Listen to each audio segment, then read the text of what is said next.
The amazing Australian mare Winx extended her streak to 20 wins in a row. She's been an inspiration to racing fans across the globe, but especially to the people of Australia. And one of them is Australian native and trainer Brian Lynch. We'll catch up with him about Winx and his impressive 3-year-old Oscar performance as he prepares for his next Grade 1 test. We'll also take a trip back up to Canada to bring you stakes action from Woodbine as Golden Orb, a talented filly by the freshman Sire Orb, hopes to shine in the Natalma Stakes. And her trainer, Christophe Clement, will also send out Gucci Factor in today's 9th race at Belmont. But he'll have to face 9 others in a very competitive allowance. Welcome to Belmont Park Live, presented by Claiborne Farm. 100 years of doing the usual unusually well.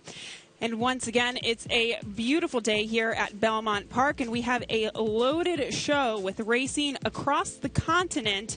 Yet again, it was a big day yesterday, a big day once again today, and pleased to be joined by the New York Racing Association's Andy Serling and 4-time All-Star Paul LaDuca. Gentlemen, how's it going today? Not bad. A lot better now that Gabby got her Snickers in, Andy. I got half of the it changes your life. Better for me. I got half. Yeah, it does. It really changes life. But listen, we got great racing. Again, spotlight here at Belmont Park and Canada again at Woodbine. No, I agree. I'm looking forward to taking a look at the Natalma later. The stakes up at Woodbine, the 2-year-old races, they're races that often will have implications on the Breeders' Cup. They've already run the summer. We'll look at that in a little while. But we're going to look at the Natalma live from Woodbine. Good racing there yesterday. Good racing today as well.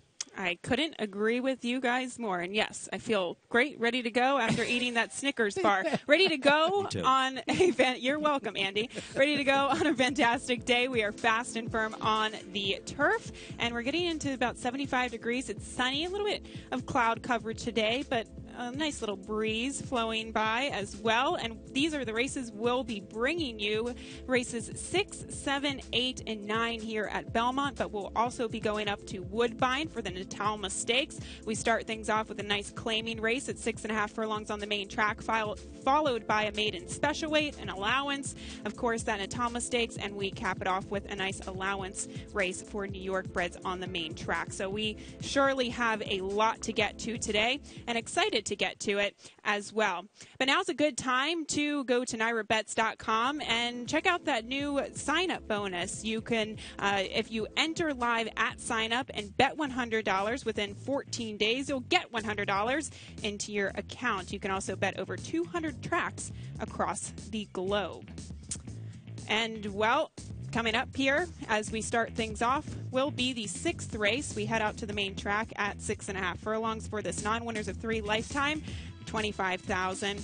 And it's a wide open race. And for more on this race, we'll welcome another member of our team in Maggie Wolfendale. This paddock report is brought to you by Shadwell Farm, bringing speed into the future. Maggie? And Gabby, I'll focus in on one horse right now, and that is the horse who has made the best impression on me, and that is the drop down in number 4, a Vast Matey, who will get that claiming tag cut in half from the 50 to the 25 here for trainer Ralph Nix. Now, I like what I see from him. Obviously, maybe there's some issues abound, but he's sharp in here. He looks fantastic in the flesh. I'm not too worried about him getting a little hot. I've seen him kind of do that in the past. So to me, he's just focused. He's on the bridle. And to me, he's the one you want as he currently sits at 4-1 here, Gabby. Thanks very much, Maggie. That is the 4 of Vast Matey. But, of course, this race does kick off that NYRABets Late Pick 5. And the NYRABets Late Pick 5 is back at Belmont on the weekends in September. So just play and hit that NYRABets Late Pick 5 and you can score a 1.25 million point hit or split each day the bet is offered. So definitely go to NYRABets.com for more information on that. All right, we need some guidance on this Late Pick 5, and no better person than to turn to Paul LaDuca. Well, try to hit this thing. 3, 4, 6, 8 to start. I thought it was a 4-horse field. I really did. I'm surprised. I think the 3 is a horse that you need to include in here Steve Asmussen, dangerous second time in his barn. Race number 7, deep. Okay, we go to the races that I like. Nevesian Sky, I just think the best horse in there, the horse to beat. I'm taking my shot in race number 9 with the entry. I like Heavy Metal on the outside. I think that race is so loaded with speed that Heavy Metal might be able to put them to bed early. If it turns into a race where their speed collapses, I think the one Caretaker, the other half, can maybe pick up the pieces. Then 5, 6, 7, 12. Madam Ambassador was the last one I threw in. Honk for donk on the last one for $48. I think you should throw in the 1st or the 11. Nothing but a smile. You know, my other one would be 2, is the 3. Lord of War is one of my favorite broodmare sires. I think the 3 could be a sneaky horse, well, the 3, Holy, the last is actually a half to a number of very good turf horses. But the dam's gotten kind of old, though I would include her as well. But Nothing But a Smile, you know me, I can't resist Mike Maker. Oh, yeah, I love it. And how do you feel about Paul LaDuca's single in the 9th race, the entry?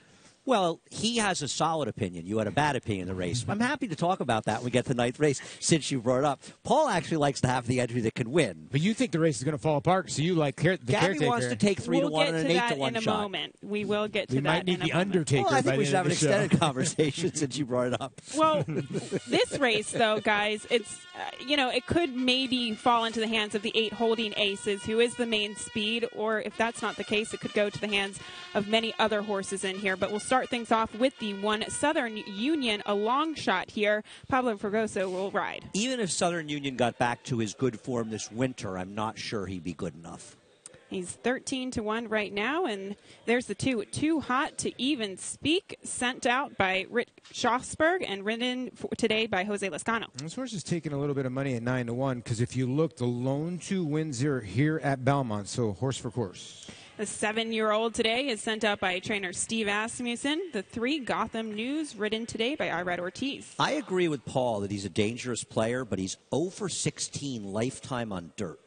The number 4, Avast Mady, trained by Ralph Nix and ridden today by Eric Cancel. The horse is in good form. If you look at this race, there's not a lot of pace in here besides the 8. Maybe this is the other one in here. The 5, Notorious, ridden today by Nick Juarez and trained by Lauren Phillips. 1 day short of a 1-year layoff, being claimed by a new trainer I am not familiar with. Taking some money is the 6, Top Fortitude, now trained by Rob Atros and ridden today by Angel Arroyo. Got to give it up for the Arizona bred. This one has $238,000 in the bank at 3 to 1, but you know what? Hasn't won in a while. 3 to 1, too short. Dave Canizzo sends out the 7, Combat Controller, and Luis Saez will ride. Cuts back off a win at a distance for a trainer who does not have good numbers off the claim. And maybe the main speed to the outside, the 8 Holding Aces, sent out by Chris Englehart. Yeah, you make a good point, Gabby. This horse could be holding all the cards from the outside. If he can clear, might be tough. If he does, he'll be tough. I was interested in how you played the pick 5 because I thought there was a chance you might single this horse. And I'm not saying Holding Aces has to win, but to me, I would want to spread a lot. I could spread in the last leg. I could spread in that second leg. And I thought this was a good race to at least take a shot. And in playing the pick 5, I would lean heavily on Holding Aces. Yeah, and the reason why I didn't single, and the only reason why, I kept looking at the 8, I kept looking at the 4, and I'm like, okay, is the 4 going to destroy her hopes or his hopes early? Because the drop in class from 50 to 25, is that going to speed up the 4 a little bit and put enough pressure on the 8 and maybe the 8 goes away? But the 8 has sat off before. I thought the 8 was a little too fast for her, personally. Now, I know some of the races today have collapsed. I wonder if it's more situational. We'll find out more here. The 8 ran so well 2 back. I think one thing we agree on, if the 8 runs his race from 2 back, they're not going to catch No, it. they're not. And when you go to the 4, you look at the 4, the horse won at 2 to 5, 2 back. Supposed to. When you're 2 to 5, you're supposed to win. The other win is at about 3.5 to 1 in a maiden race. The race last time okay at Saratoga, but here is the win. And like we said, a 2 to 5 and had issues, but still won the race. There was no doubt about it, but this is way different competition. He's got to deal. If you like the 4 of Asmady, you're going to say he's going to deal with the speed of the 8 and then hold off any closers.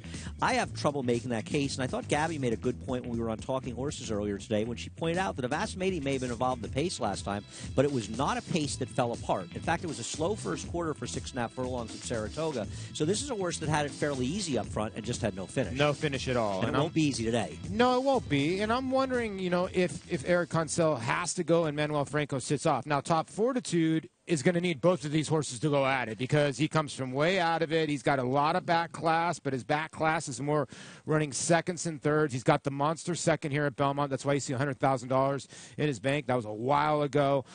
I once shoveled the hay at AAA Rancho. I have a little thing in the heart for this. He should have won last time out. This is a much, much tougher field than he faced last time. And I thought he got an absolutely sensational ride by Angel Arroyo, saving ground, coming out and splitting horses. And while he lost the favorite, he had no excuse to lose. And for people that are wondering, the trainer, Rob Atros, that's listed, he is an assistant to trainer Robertino Diodoro, who is currently serving his 15-day suspension that began today. But you're right, Paul. If the race collapses, it can help him, but can it also help the 3-horse? I would rather have the 3 Gotham News if you want the race on a collapse, especially at 7-1. Yeah, that's my pick in here, and I know the horse hasn't won ever on dirt. It's a tough horse to play, but fast enough. Yeah, fast enough, and I like back into the Asmussen barn. When you look at the 3 and 6, they almost have the same resume, but you got to take the price at 7-1. I just think I'm not sure the 3 isn't a better horse.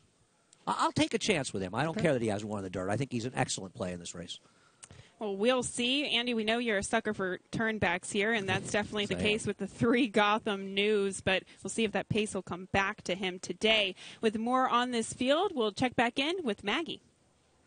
And, Gabby, what I like about Gotham News is getting on the dirt. I know he's winless on the dirt, and he's a 7-year-old that's only making his 25th start of his career. At that age, you usually have a little more under their belt, and he seems like a synthetic kind of specialist. But I think this guy turning back in distance should, be able to handle it at least. We'll see if he gets the right kind of setup. He very well may be able to, I should say, as you guys were discussing. And to me, just as far as his demeanor, I think he's behaving and acting a lot more, agreeably today. Last time in the paddock at Saratoga, he just did not seem like a happy horse to me. So I like his overall demeanor much better here today. Now, just clearing up a little bit of maybe confusion with number 5, Notorious. Now, Lauren Phillips has been the owner of this horse since day one. She got married. Her name was previously Lauren Robson. And this horse is run under kind of whatever trainer that Lauren has been the acting assistant to under his name. As you see, Hollendorfer, Wesley Ward, Michelle Nevin, I should say her name, and Steve Claceres. Now, Lauren has attained her trainer's license and has put Notorious in her own name. So he's been trained by the same person the entire time. Now, as far as coming back off of that extended layoff, he looks pretty fit to me, but still looks as though he'll benefit from a race. Gabby. Thank you, Maggie, for clearing the information there, or bringing us up to speed on the 5, Notorious and Lauren Phillips. But to circle back to the 7, guys, Combat Controller, first off the claim for trainer Dave Canizzo. This is another horse who's turning back in distance. Here's some stats for you. Dave Canizzo, off the claim in the dirt, he's just 6 for 88 over the last 5 years. Turning back from a route to a sprint, he's 0 for 12 with 3 hitting the board, and 6 of them were very short prices. This is not a move that works for Dave Canizzo. Tough read, right? I mean, when you look at this horse, for McPeak, had this horse second start was 99-1 at Fairgrounds, and now you go all the way now to a 16 non-2. Supposed to win that race, right? Yep. Goes right by these horses like they were standing still, and gets gelded since this start, which is, I don't know, you win. Maybe they had a plan going in, did David, but it was a good effort. I mean, they're 16 non-2s. He's got to run better Way to better win this race today than he did last time, where he got a perfect setup. And while it may be apples to oranges because of a wet track, the second-place finisher did not run well in a subsequent performance on the dirt. Why 6.5? Why, I mean, is this a starting point to go long? You know, this horse only went 7 furlongs one time. Maybe this horse has showed more speed in the morning than David thought. Well, at this point, I think he's not an impossible horse from a standpoint of, I don't like him at all, but is if you don't like the 8, then there's a good chance this race falls apart. So that opens it up to any closer you want to take. I could go with the 2. I mean, at least the 2 is dropping in class. 2's not impossible. He's not been racing impossible much at better all. horses. Yeah. I totally agree. And if you look at the Too Hot to Even Speak, the last time that he faced at least similar company, he was a decent third. So I guess the question is, do you want one of these closing sprinters? Do you prefer these closing sprinters, or do you prefer these turn-back horses? Yeah, I think you have to take a step. For me, I mean, you're spreading in the pick 5, and that's totally understandable. I think in the race, you have one opinion or the other, which is, my opinion is the 8's better than these horses. He's going to wire the field. He's the favorite, but that's my opinion. Yes. If you think that that's a vulnerable opinion, which is fine, then it opens it up to a lot of different horses. The horse I wouldn't take, and I may end up being totally wrong, I picked him third, is the 4 of Asmedi, because I don't want another speed. If I want to take somebody besides the 8, I want a closer. That's just how I look at the race. I'll tell you, and I'm going to give this right to you, Gabby, I just cannot take 7 to 5 on a horse that might not want the other half a furlong. Well, we'll see as the 8 Holding Aces takes another tick down to favoritism. Again, this does kick off the Naira Bets late pick 5. An exciting sequence today as we head up to the voice of the Triple Crown and the New York Racing Association's Larry Colmus. Holding Aces now takes the outside stall at 7 to 5, and they're all in line, ready for a start. They're off. And it is Southern Union who breaks sharply from the inside. Holding Aces is up and on the pace, too. A Vast Matey is away running in third behind them. Then it's Notorious on the inside, followed by Combat Controller, Top Fortitude between horses Too Hot to Even Speak, and the trailer is Gotham News. So up the backstretch they go, and the leader here is Southern Union, a long shot, with a Vast Matey running in second. The favorite Holding Aces third to the outside of them through a 22.3 first quarter mile. Separation of 3.5 lengths now. Back to Notorious and Combat Controller, who have another 4 on Too Hot to Even Speak. Gotham News has been outrun so far as they make their way toward the top of the stretch. Southern Union, a Vast Matey, Holding Aces. They're all right together after a 45.34 half. The 3 of them are turning for home in a line, and here comes Holding Aces on the outside. Up and after the lead under Manny Franco. Southern Union tries to battle on, running a big one on the inside, and they've kicked away from a Vast Matey. Too Hot to Even Speak is finishing well, but it is Holding Aces. Holding Aces holding off the competition. Southern Union still second, then Too Hot to Even Speak. Holding Aces will do it. Southern Union was second best, and then Too Hot to Even Speak in a Vast Matey in 1 minute 17.31 seconds.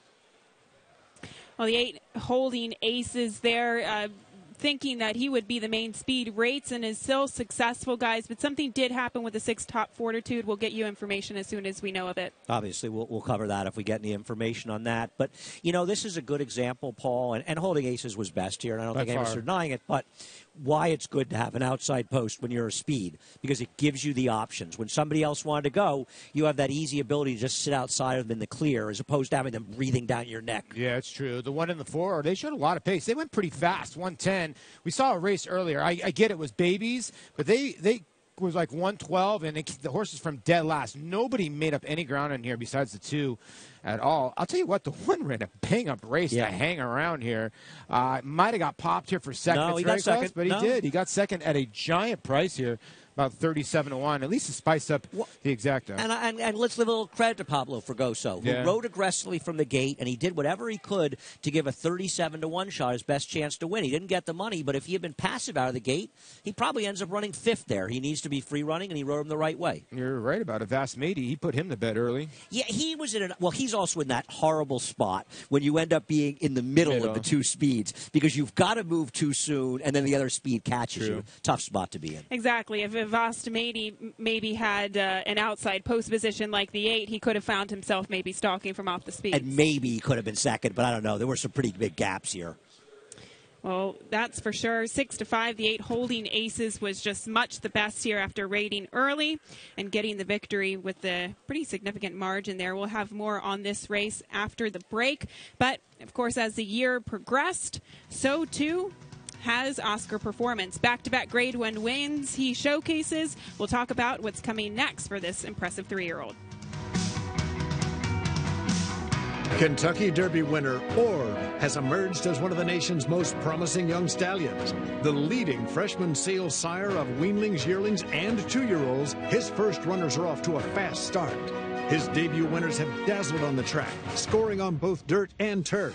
In the sales ring, his yearlings continue to command top prices, including the $1 million co-sale topper at Saratoga. Outstanding value, outstanding results, or standing at Claiborne Farm.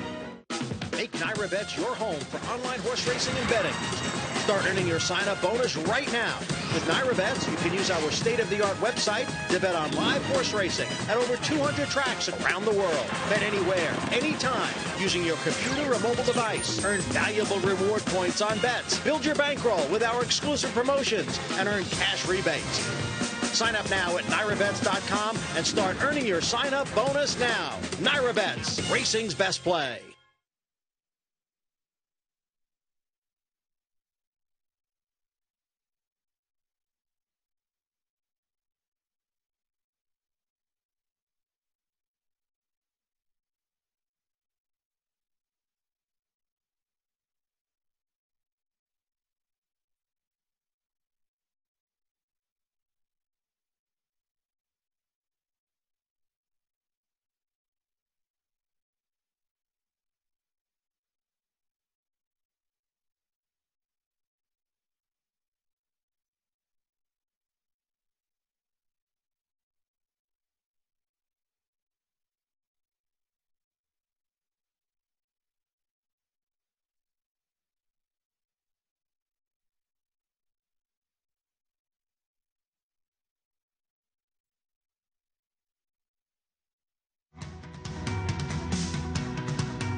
You're watching Belmont Park Live, and the 8 Holding Aces does kick off the NYRA Bets Late Pick 5 for trainer Chris Engelhardt. So an impressive winner today, and he proved, guys, that he could still be successful even with a rating gear. Yeah, he was able to stalk outside. He found the right field source. You see Evan Gerwitz in the winner's circle, had that winner the other day, and he's a horse who's just gotten to good form. You know, last time he ran also, he was coming off very short rest, and now he'd had almost 5 weeks since his last race. Yeah, that's a good race. And you know what? He's the kind of horse that's only ran 6.5 furlongs one time. He runs second. The way he rated today, I think he's going to be able to get a mile, 7 furlongs. So they can maybe expand their options a little bit with him now. And he's a horse that has a little bit of back form, and maybe it's just starting to resurface now. That is true.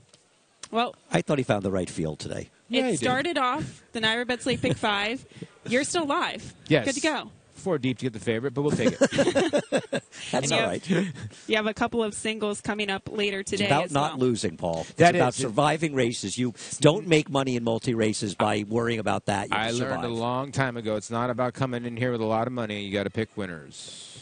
A win is a win Yeah, sure. when you're at the track. And, well, if you like winners, too, you could check out the Belmont Showdown online contest. Go to BelmontShowdown.com. Now, we had this happen at Saratoga, and it was very popular. This is a contest that kind of gives you a little bit of an introduction to betting with no risks, really. You know, I think I'm the only member of the team that hit the leaderboard one day. You did hit the leaderboard. I think Greg Wolf did, too. Greg Wolf did. I think Gabby and Greg, like the first couple days, were like right on the leaderboard. They ran like a 21 1/4, and then they just stopped. Why are you raining on my parade?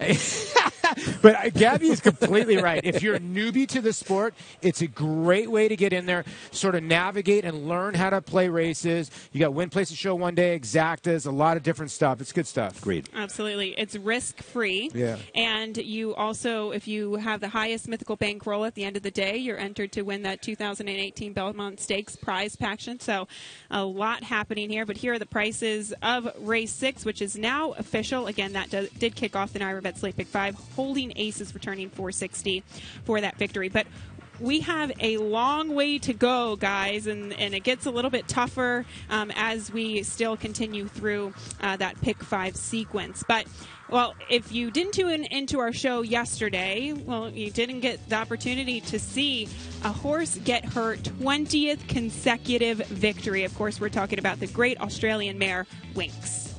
Yeah, I mean, it is pretty cool. I really would love to know sort of more about the horses overall, but to win 20 races in a row at a top-level competition, she's obviously a very good horse. No, you're right. You make a great point. First of all, 20 in a row sprinting, tough enough. You know, Tom Amos on our set, who was Saratoga Live with us, and he talks about it. It's hard to keep a sprinter together. Now, I know it's a turf sprinter, but she's won 20 in a row now, and the way she wins it is phenomenal. And by the way, their game in Australia is sprinting. So you got to give her some credit. This is really cool stuff, and these are the kind of horses that stop a nation, especially like Australia. That's big. And well, Australia racing's so big there. Yeah. But I love how it's captured everybody's imagination. I mean, Twitter is all over it. Social media is all over it. And you see people, not just in Australia, but a lot of people in this country that are excited about it as well. And it's just great for the game. Of course. And one of those people in this country who also happens to be an Aussie is trainer Brian Lynch. And, of course, he's got an impressive 3-year-old and Oscar performance coming off back-to-back Grade 1 wins. Yeah, he's going to take on the big boys and try the Joe Hirsch here. I hope he runs well in there. Brian's a good guy, a good trainer as well. I tell you what, if he does run well in there and win that race, you better start looking for some votes for 3-year-old because he'd be up there, and that puts him in a different category. And I know that big boy's been training well, and he's very, very excited about him. I wonder if I think he's getting better, Andy. That's scary. You know what horse would be a real thorn inside would be Beach Patrol if he runs in the Joe Hirsch because he's got stamina and speed. And I think he finally got that win that maybe gave him that confidence. That's a good call, maybe. Well, as you said, he's making his final preparations for a big, big test. And for more on Oscar performance and Winx's performance, we checked in with trainer Brian Lynch. We'd given him 2 easy ones prior to this work on the dirt, so this was the first time we sort of let him stretch his legs on the grass, and he looked very, very comfortable and finished up very strong overall. I think he worked with a nice horse too. He's an import brought over from Australia, and Oscar looked very comfortable in his work, and I think we got what we needed out of it. We'll keep trying to go forward with him, have him as good as we can on the day. Oh, she'd absolutely be a national hero down there. I mean, what an accomplishment, and the level that she's doing it at is unbelievable. She seems to be giving him a little bit of a head start, slow out of the gates, but I'd say she'd lift the roof off the grandstand when she hits the wire down there. Very, very popular horse. And those were a couple of words from trainer Brian Lynch. And you guys are right. I mean, I know we were talking about, the 3-year-old division back at Saratoga. That was before the Travers. After the Travers, is he still in that conversation as one of the best 3-year-olds? I would argue that he's more in the conversation after the Travers than he was before it because none of the Triple Crown winners won the Travers. If a Triple Crown winner, be it Tappert, Always Dreaming, or Cloud Computing, had won the Travers, they might have been almost impossible to topple because they would have had those 2 huge Grade 1 wins. But since none of them won, it feels like they're all on equal footing with West Coast. Well, Always Dreaming's not running again. Tappert's not running again. We'll see where Cloud Computing is. It's hard to defend him at this point. So now, doesn't it feel like West Coast has to win another big race? Or if this horse does, why aren't they sort of the top 2 at this point? Yeah, I'm in agreement with you. If they had to give the award away today, it'd go to Always Dreaming. The horse has got the only 2 Grade 1s and the Kentucky Derby winner. And I think a lot of people will be filling out that ballot going... That's a good point. They'd be filling it out very slowly. Wouldn't Oscar performance be one of the 3? But like you said, now if he beats one of the big boys now, I'm with you. I don't care if it's turf, dirt, whatever. You win races, whatever. This is a 3-year-old crop that's not good. And then we got the best 3-year-old. Could be the turf horse this year. Well, we'll continue that discussion. Of course, we have a lot of big races in that 3-year-old picture as we approach the Breeders' Cup. But it's been a very emotional day for the racing community, of course. We heard earlier today that Penny Chenery, the woman who bred and raced the 1973 Triple Crown winner Secretariat, passed away yesterday at the age of 95. Here's the 73 at Belmont Stakes. He transcends the sport. There's very few horses and people that truly transcend the sport, but Secretariat and Penny Chenery were 2 of those. Yeah, they were. I think a lot of people are missing. I've been reading a lot of tweets. I haven't sent anything out at all, but a lot of people, R.I.P., rest in peace, Penny Chenery, what you did for the game. Listen, she did this in a game where it's still a man's world now in this game in 2017. Imagine it in 1973. So you got to give her credit. She inspired a lot of women in this sport, too. So goes a long, long way. An amazing horse, too, Secretariat. Still one of the top 50th athletes of all time, and he's an equine athlete. He's right ahead of Paul LaDuca.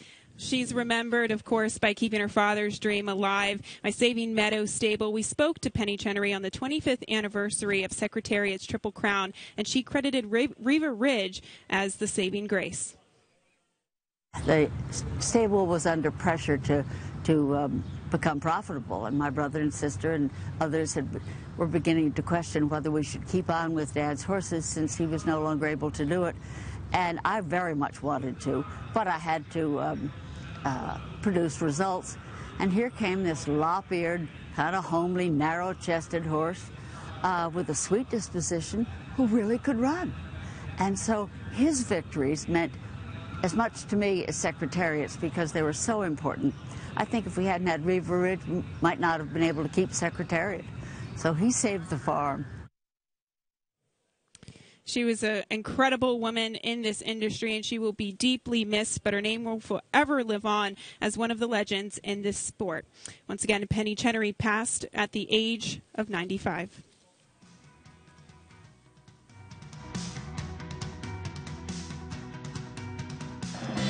They're off. Los Alamitos Racecourse congratulates all of the connections of Los Alamitos Derby winner West Coast for his sensational victory in the Grade 1 Travers Stakes at Saratoga. Since our first meet in 2014, many of the top stars in thoroughbred racing have raced at Los Alamitos. Who will be next? Join us for the Los Alamitos Fall Thoroughbred Meet. Opening day is Thursday, September 7th.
Welcome back to Belmont Park Live. And, of course, Belmont Park Live is brought to you by our friends at Claiborne Farm.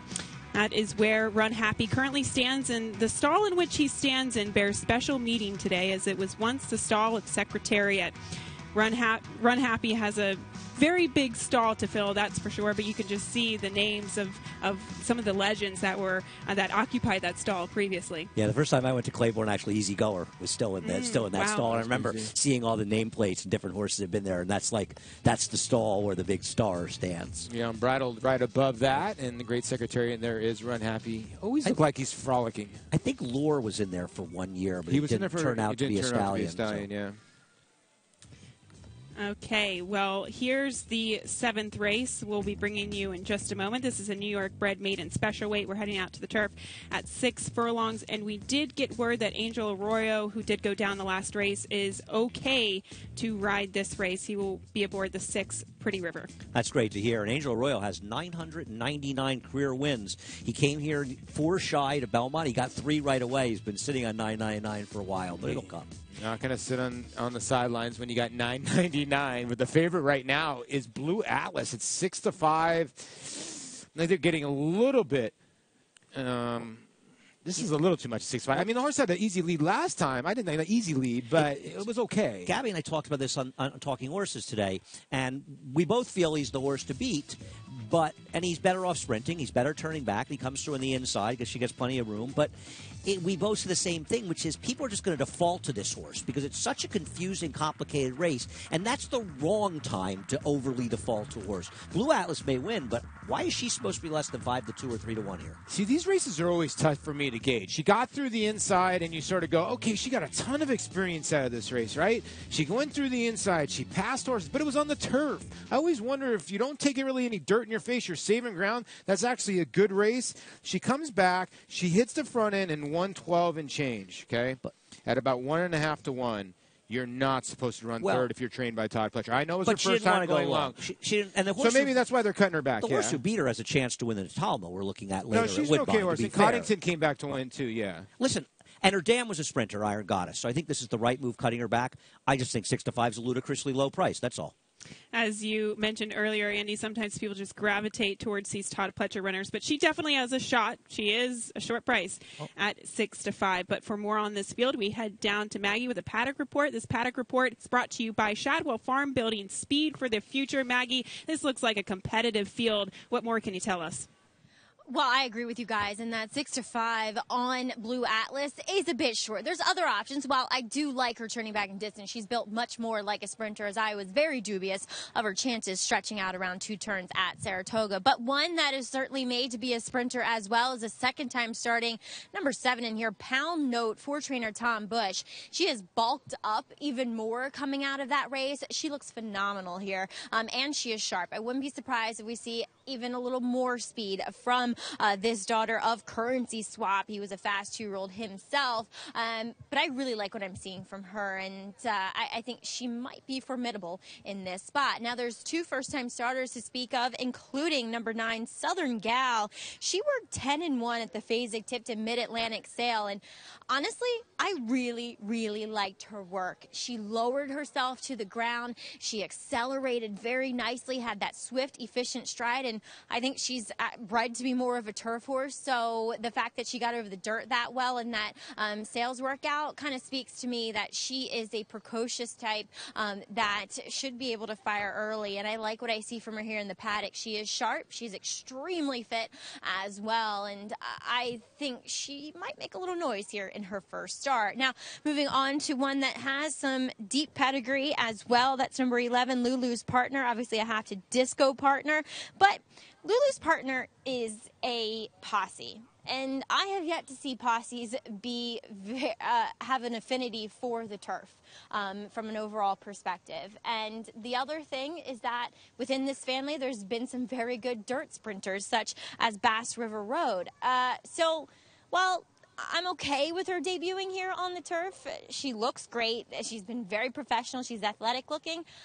I wouldn't be surprised if she might make a start or 2 on the main track eventually. So we'll see. I'm optimistic, though, here as she debuts at 6 on the turf. Gabby.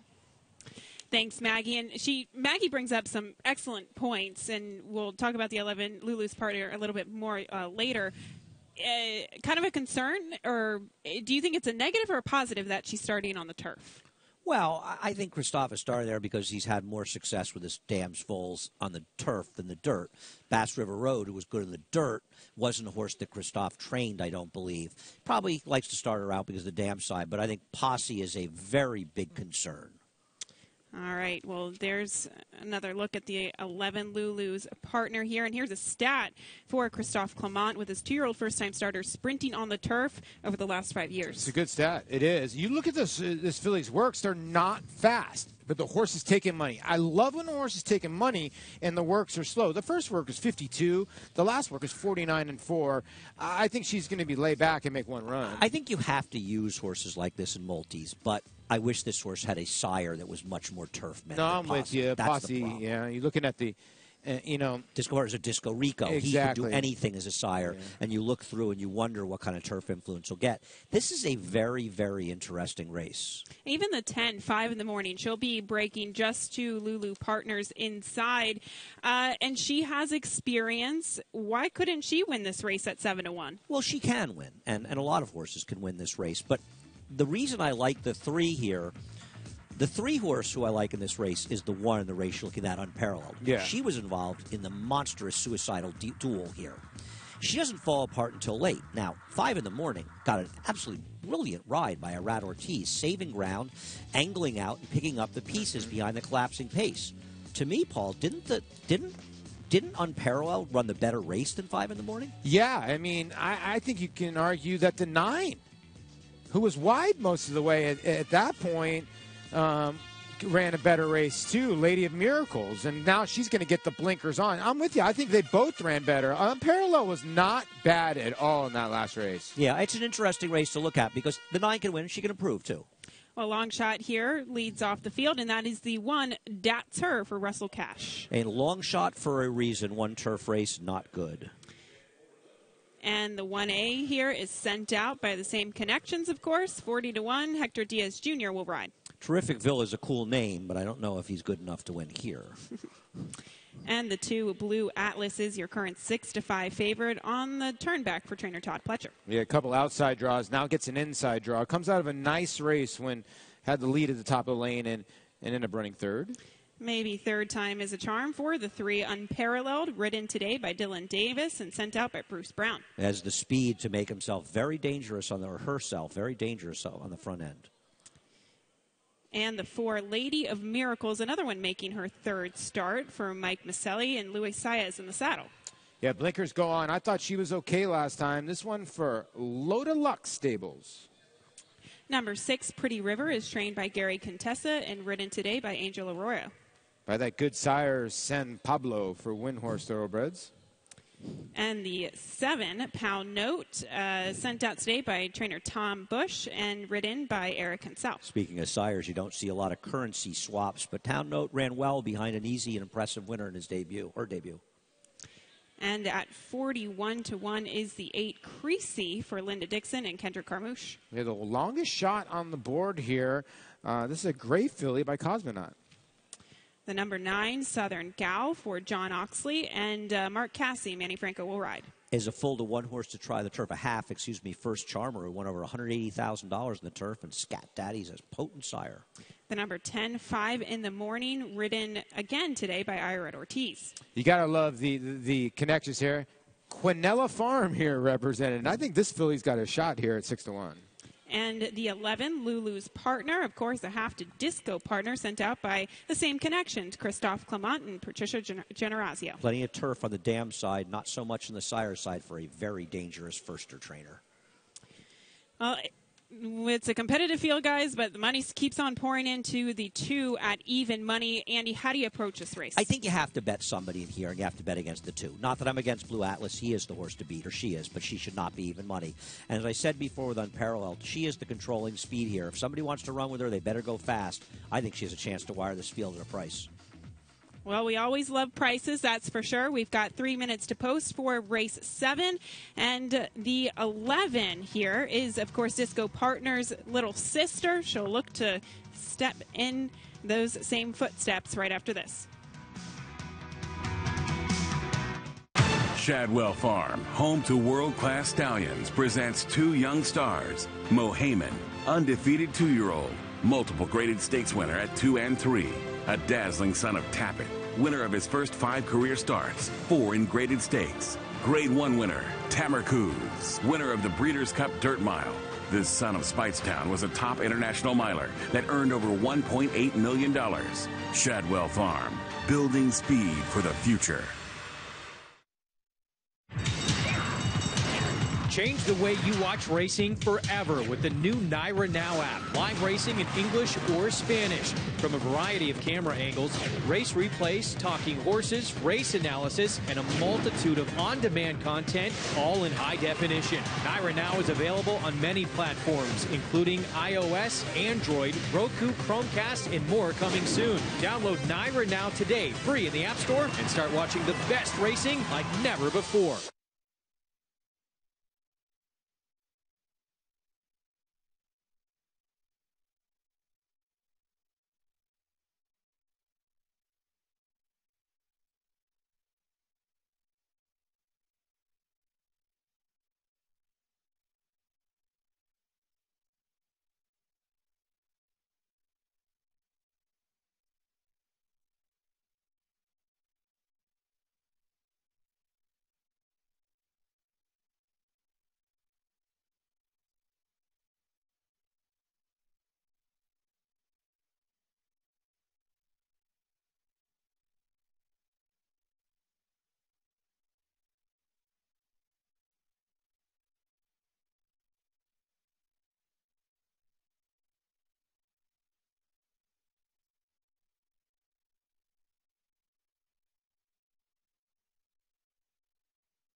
Welcome back to Belmont Park Live, and no better photo op than on the rail at Belmont Park. A couple of railbirds there in the making, wouldn't you say?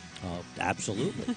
Always a good here. thing. It is. It's absolutely gorgeous, and we still have a lot of action left to come, including race 7 as they step onto the turf course. And we'll pick it off, guys. Pick it back up with the 7-pound note. And she is one of the fillies in here that has experience. 6-1. What do you make of her chances in here? I think she's a player in this race. I know Paul and Maggie obviously like this horse, and once again, I just think find somebody to bet against 6-5 on the 2. I'm with you. And this horse ran an okay race. I thought it ran like a filly that wants a little bit longer distance. And, she got to the hip of the winner, and then the other one just turned her away. But I thought that she could run really good second time out. And Tom Bush is very good with his second time starters. He definitely is that. And one quick final thoughts on the 9 Southern Gal. She is one of the few first-time starters in here, but has a pretty decent pedigree to showcase. She does. And the other thing that I think is important to point out, none of the horses that have run that we're talking about have run so well that a good firster would beat them. Right. Now, we're not saying it's going to be Southern Gal, but she's got the pedigree to do it, Paul. No, she does. And, again, the 11, I get the posse on the top side, but at least there's pedigree on the bottom side. Christoph is so good. Yeah, you're right. If you're going to go with Philly's best sire or top side, it's Scat Daddy. If the Scat Daddy was the sire of the 11, we'd all be banging the 11. Yeah, true. Oh, we'll see how it all unfolds. Of course, the 2 Blue Atlas is still your current heavy favorite, but there are an immense amount of beautiful pedigrees in here and some maybe quality first-time starters. We'll see who shows up today as we send it up to the voice of the Triple Crown, Larry Comas, for the rest of the load and the call. Couple left to move into the starting gate here, waiting for Lady of Miracles and Lulu's Partner to complete the line. Blue Atlas remains the choice on the tote board at 6-5. Lady of Miracles, somewhat reluctant, now comes forward and in. And that'll leave the last one in, first-timer Lulu's Partner and Junior Alvarado to complete the line. They're all in line, ready for a start. They're off. Unparalleled goes out to lead them early. Lady of Miracles away running in second. Then it's Pound Note third to the outside of them. Creasy is fourth, and then comes Blue Atlas on the inside. Break of 3, back to Southern Gal. And then it's Terrificville, That's Her, followed by 5 in the morning to the outside. Pretty River and Lulu's Partner is last of them all. So they're racing for the far turn. Unparalleled, the leader by a length. Lady of Miracles running along in second through a 22.53 quarter. Pound Note is third, 3 from the front. Here comes Blue Atlas now. The favorite takes third on the inside. 2.5 lengths to make up now.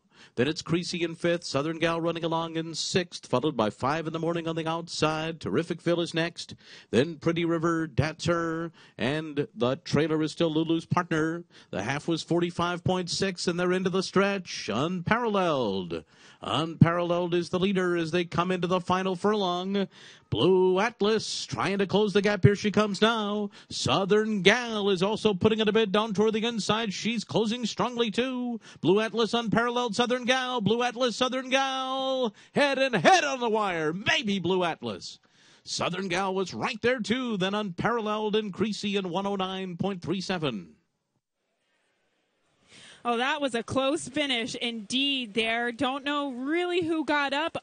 Fantastic performance from the long shot Unparalleled, Andy, that you liked, but definitely a close finish. Yeah, unfortunately, you need to get him to win or at least be second for me to make money. I feel like, and Paul and I were talking about, the 9 might have got the bob on the inside. There is no excuse for Blue Atlas, who had an absolutely perfect trip and dream ride. The 9 came through on the inside still. We'll look. Ooh, this is very tight on the bob back. 3 might have got it. It's somewhat in between.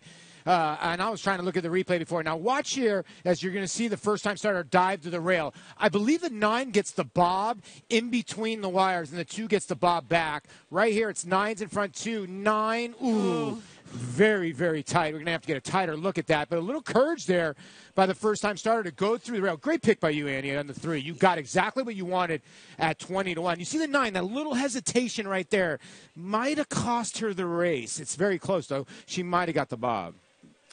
Well, we're taking a closer look here on this ISO, and yes, encouraging performance. The 2 got it. Got up.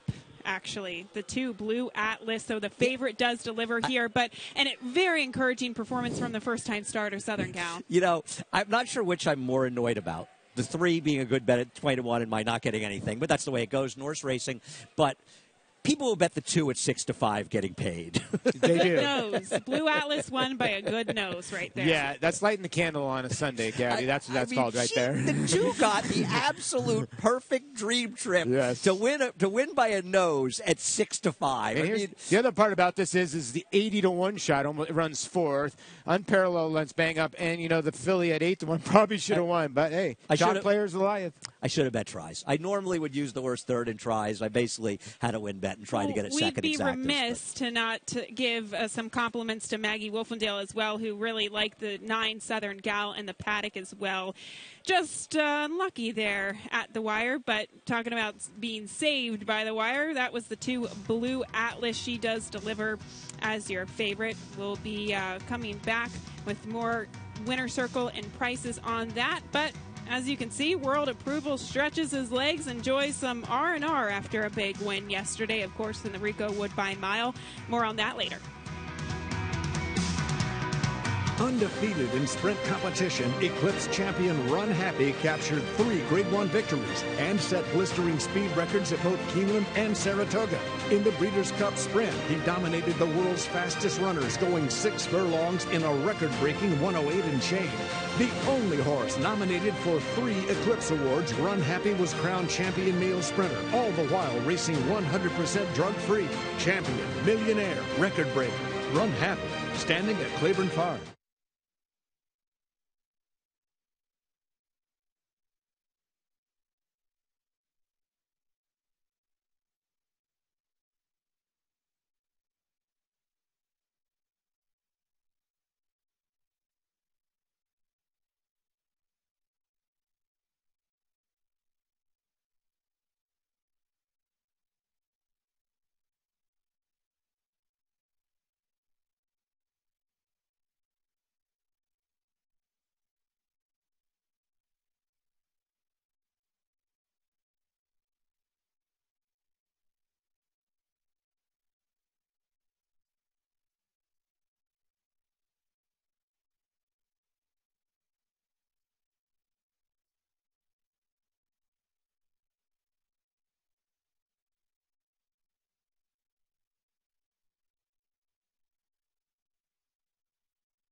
Welcome back to Belmont Park Live, and the 7th race just finished. We'll be bringing you results in just a moment, as we saw the 2 Blue Atlas get up, but just by a nose. Congratulations to the Connections affiliate by English Channel out of the More Than Ready Mare Iron Goddess, Mr. Schwartz. Congratulations. In Stonewall Farm, bred in the Empire State. Wow, Southern Gal just a little unlucky. I think Iron Goddess won her turf debut on the Belmont Stakes card in like the last race of the day. Good information there, Andy. Thank you for that. Yes. Well, it was a heady ride for sure by Javier Castellano, and, well, Maggie Wolfendale is standing by with a winning jockey. That it was, Gabby. And Blue Atlas here, Javi, you just gave her a perfect trip to get the win. I'm very lucky, fortunate to have a great tip in the race, and I think that filly, the way she did it, I mean, very professional. The last 2 races, you know, he showed a lot of speed, a lot of talent. But today, I think it was the right distance today, 3/4, 6 furlong in the grass. I think she did it the right way today. And Javi's filling in for her previous rider, Johnny V, who's up in Canada. You're the 2 veterans of the room. Do you guys talk at all, or do you keep it pretty competitive still? We very competitive. I think this game is very competitive. Every young, talented rider, they have so many here in New York. And this in turn, Johnny V, one of the best jockey in the history. You can see, Eclipse Award. Hall of Fame rider. I think we learn each other. I think it's a great co-partner, basically, and we share a lot of information together. But at the same time, when we perform, everybody focus what they do. And after all, you're the Hall of Famers in the room, too. And, looking, it was a close finish. When you're riding a close finish like that, is there a preference to be inside or outside? No, it's all depending how you ended up in the race. The most important, you have to say something a little bit for the end. And I think it's going to pay off. Like today, it was a good setup right behind the horses. I split horse in the right time, in the right place, and she gave me the good kick in the end. Well, congratulations. Job well done here at Blue Atlas, Abby. Thanks a lot. All right, Gabby. Thanks, Maggie. Well, between that man, Javier Castellano, and Hall of Famer Johnny Velazquez, how many wins do you think they have collectively? A lot. I tell you one thing. Many. Anybody who doesn't think it's competitive among people in the room need look no farther than Irad Ortiz claiming against his brother when he finished fourth in a 6-horse field or 5-horse field in Saratoga and ending up getting his brother disqualified. Oh, they're competitive. They're competitive in the jocks room, on the track, and also at Gallop Racer, apparently. Well, here's the deal. You don't realize that they literally play a game 9 to 10 times a day. It's not like they're coming here to ride for the whole day. Each race is a game. If you think about it, how many races they ride, that's how competitive. That's why they're that competitive. You know yourself. I'm sure when you were playing baseball, you must have batted against pitchers that you were friends with, 100%. but you wanted to hit one out of the park every time. Most awkward thing. Hated facing my friends. Hated that kind of stuff. All right, well, we'll circle back to, of course, Johnny Velazquez, and he was aboard yesterday for the Rico Woodbine Mile victory. This is a tweet from Sarah Campion, of course, part of the Cassie Racing team. Very proud of his victory. Of course, she's referring to World Approval. Said he was primed for a huge race. The whole team was very confident, and Mr. Happy delivered. Of course, that's his nickname because he is the opposite. He's a bit of a cantankerous horse in the stall. Here's another tweet by Woodbine racetrack jockey. Johnny Velazquez celebrates in the Bet Woodbine winner circle after World Approval takes the Woodbine Mile. That is his 5th victory in this race. So for more on this, we'll actually take a look at the Woodbine Mile and all that transpired yesterday.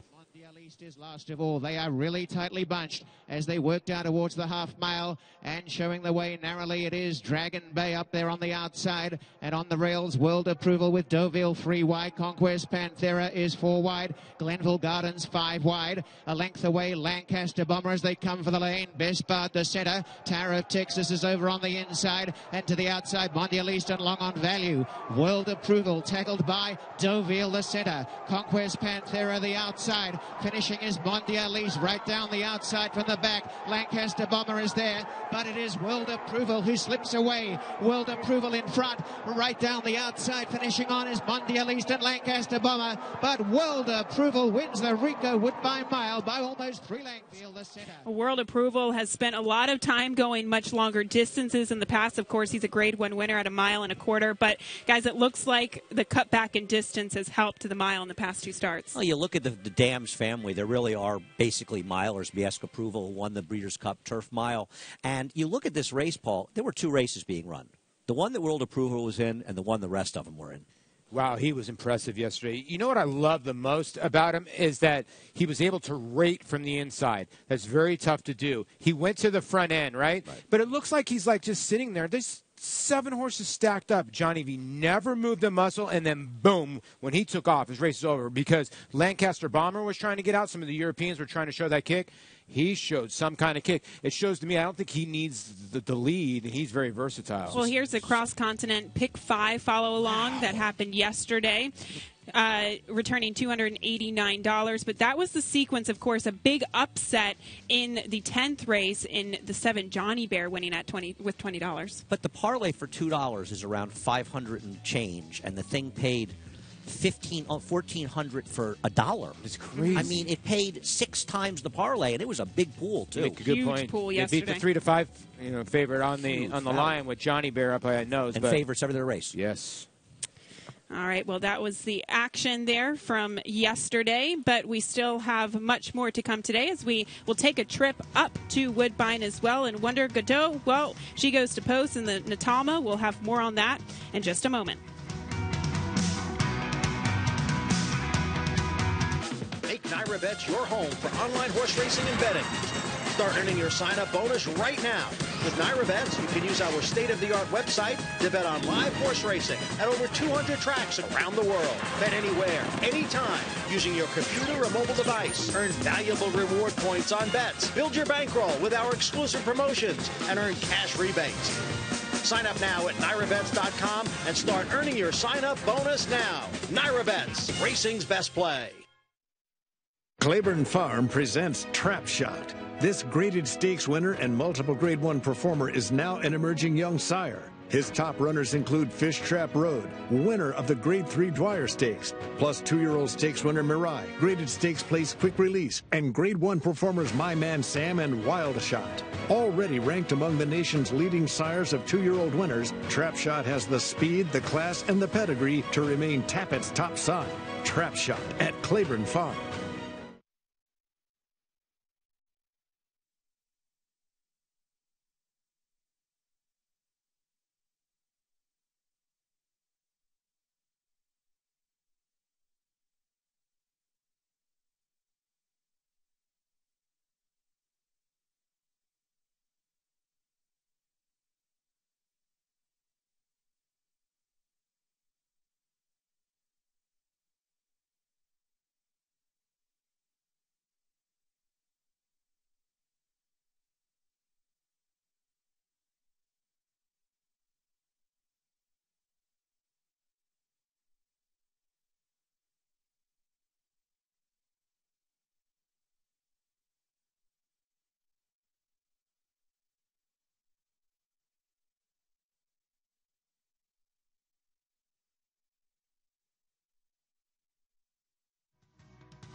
Welcome back to Belmont Park Live, and that's a look at the morning line on the backstretch here at Belmont Park. Of course, Belmont Park Live is brought to you by Claiborne Farm, doing the usual unusually well.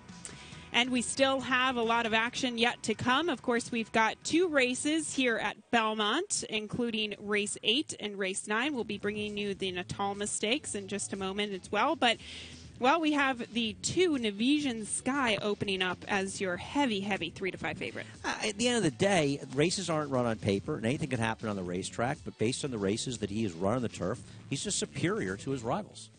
Yeah, he is. You know, he ran into Voodoo Song, who's the horse who obviously everybody knows won 4 races at Saratoga. If you do not, I mean, was absolutely unbelievable. And the last time was even better. The Vision Sky just ran into a little bit of a buzzsaw, but 3-5, I get the horse. 3 to 5 is too low. Right. I agree. He should probably be about even money or 6 to 5. But last winner shouldn't have been 6 to 5 either. But he draws well towards the inside. I mean, he had a good trip last time, but Voodoo Song, as you said, just a very good horse. The time before that, he lost a brutal bob with a wide trip when the winner had a better trip. Perfect trip when he won here around 1 turn, going 7 furlongs 3 back. But you can get a perfect trip and still deliver, and he delivered big time. Yeah, he delivered. I think a lot of people, Gabby, don't know that the 13's in. I know he's in the 13 hole. But he can win this race. Definitely win this race at 11-1. Here is the August 23rd race that we were talking about. Now, Yummy Bear had come in very good form in here. Voodoo Song's just on the front end doing his thing. That's what he likes to do.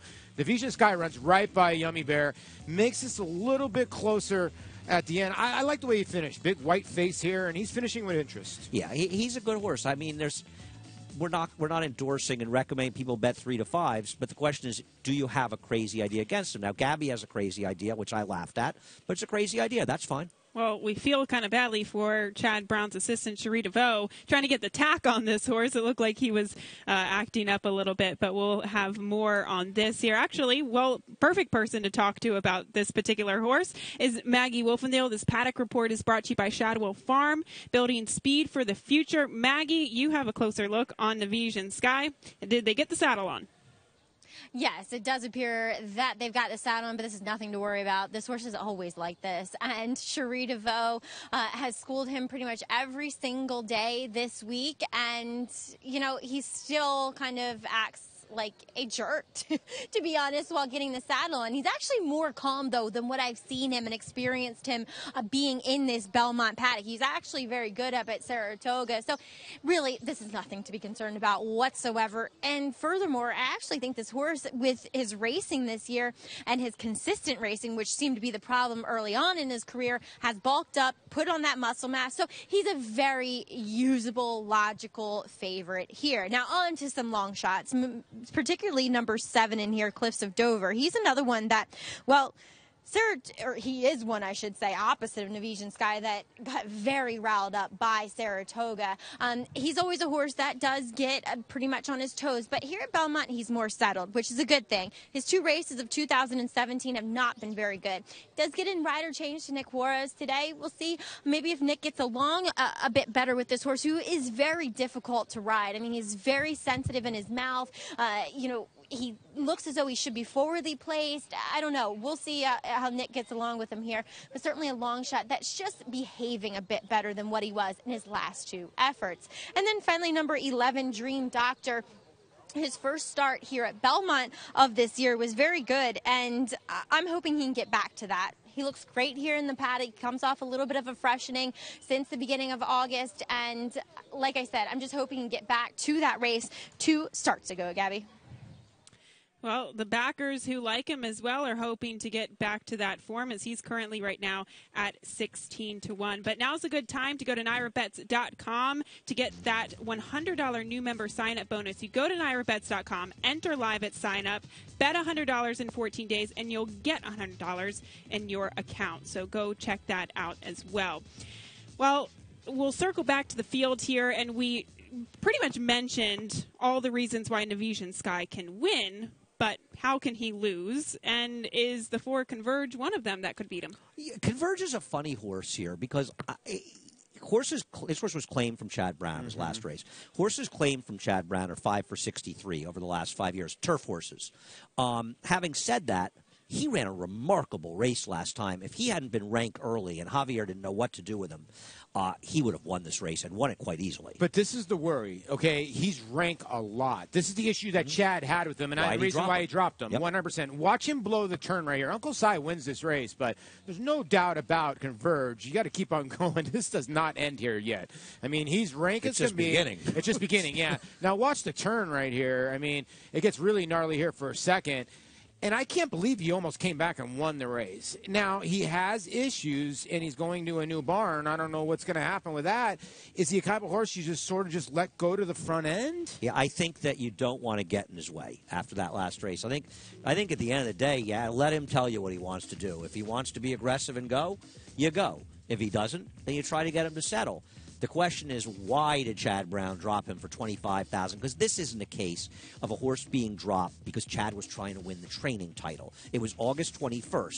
They might be a little more aggressive up there, but clearly this horse has issues. No, he has big issues. This isn't the first time he had lugged out or been ranked like that. He got dropped because of his issues of turns. He can't handle turns. He might be better here, though, because it's a little bit deeper turns, and that's probably why when you look at his record, he's got 2 wins here out of the 3 at Belmont, probably because the turns are kinder to him. Well, you can even see when Chad trained him, he tried to put the blinkers on. He probably tried to make some minor equipment adjustments, and it just did not work, as we saw from his last race. Yeah, the problem I have is I don't want horses claimed out of that barn in the turf. They just haven't performed. On the dirt, claiming from the Chad Brown barn on the dirt actually has worked out well. It has not worked out on the turf. It's almost the same thing in the West Coast with Baffert. You can claim Baffert's turf horses, don't claim his dirt horses. Well, don't forget that the 13 Uncle Si draws in off the also eligible. He's 9-1 right now, and he comes off of a victory where he actually beat Converge last time. And he was lucky to beat Converge, but we don't know that a good Converge is going to show up. I mean, one of the things we're saying is you don't know what Converge is going to show up. And he was claimed by Ray Handel that race. Ray has good numbers off the claim with turf horses. He does a good job, as does David Duggan. And I think, personally, if the 2 loses, the most likely horse to beat him might be the 13. Couldn't agree with you more. I bet Uncle Si last time, a little bit lucky because Converge was best. The time before that, you could argue he was better than Nevisian Sky. Now, he gets a bad post here at 10-1 or into 13 hole, and he's 10-1. But, I mean, that is a good price for a horse that's run numbers that are just as good as everybody else here. Well, just a reminder here, we'll be signing off at 6 p.m., but you can keep playing at home through Naira Bets at Los Alamitos. We have a special promotion today. If you hit the early pick 4 at Los Al, which starts in race 1, you'll get a 10% winner's bonus. And for a 500,000-point all split, just place a $10 bet on race 5. Win or lose, you'll split those $500,000 points. So visit NairaBets.com for more information on that. We'll start the post raid with, of course, the 2 Navision Sky, your current favorite, at 3 to 5, sent out by the Hot Connections and Chad Brown and Javier Castellano. He's acting up a little bit in the paddock. Seems like he's minding his manners right now. Definitely the one to beat. One of the 2 wins here at Belmont. A long shot, but pretty quick, as well as the 3 Manifest Destiny for trainer Bruce Brown. The potential speed in this race, he may find the Belmont turf course not as friendly as the one at Saratoga, but a big price if you like him. And at 5 to 1, the 4 Converge, first off the claim for trainer Mark Hennig, and Junior Alvarado will ride. Couldn't negotiate the turns last time, was much the best. If he can mind his manners and not lug out, he's got a big shot maybe to beat the favorite here at 5 to 1. And the 5-dot matrix is sent out by Abigail Adsit, and rider change to Luis Saez here. Yeah.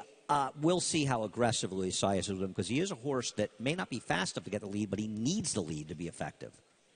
And a long shot right now at 81 to 1 is the 6 Leave Me at the Gate. Dylan Davis in the saddle for Leah Germati. His last couple of races are sort of starting to mimic his name because he hasn't been running at all.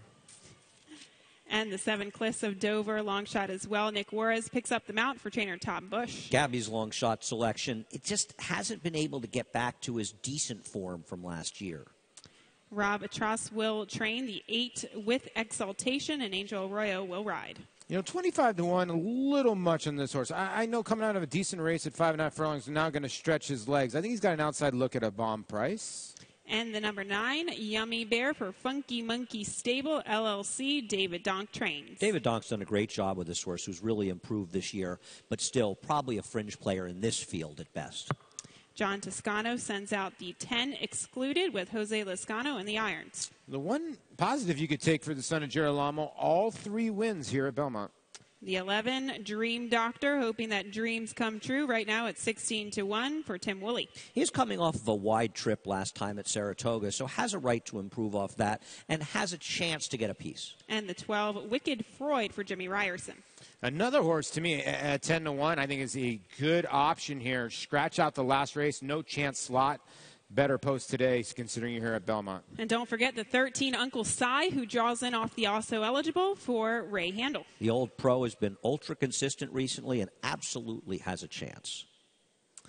That's the field here going postward for race 8. But the 2, Navision Sky, he's getting a good warm-up here. He's your current favorite. Can he deliver? We'll find out right after this.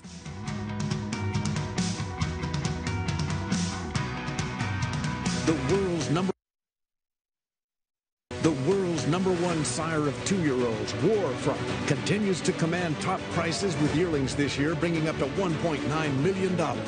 On the track, Warfront has sired recent Grade 1 winner Avenge, Grade 1 victors Brave Anna, and graded stakes winning juveniles in France, England, and Ireland, Roly Poly, War Decree, and Intelligence Cross. A leading sire on all fronts, from Paris, Kentucky to Paris, France. Claiborne Farms, Warfront.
Welcome back to Belmont Park Live as we are trackside here. I'm Maggie Wolfendale and taking a look at the field for race number 8 here, this state-bred A other than for the optional 40. And we'll see a horse that is going first off the claim for New Connections, picked up out of the Chad Brown barn, is number 4, Convergent here.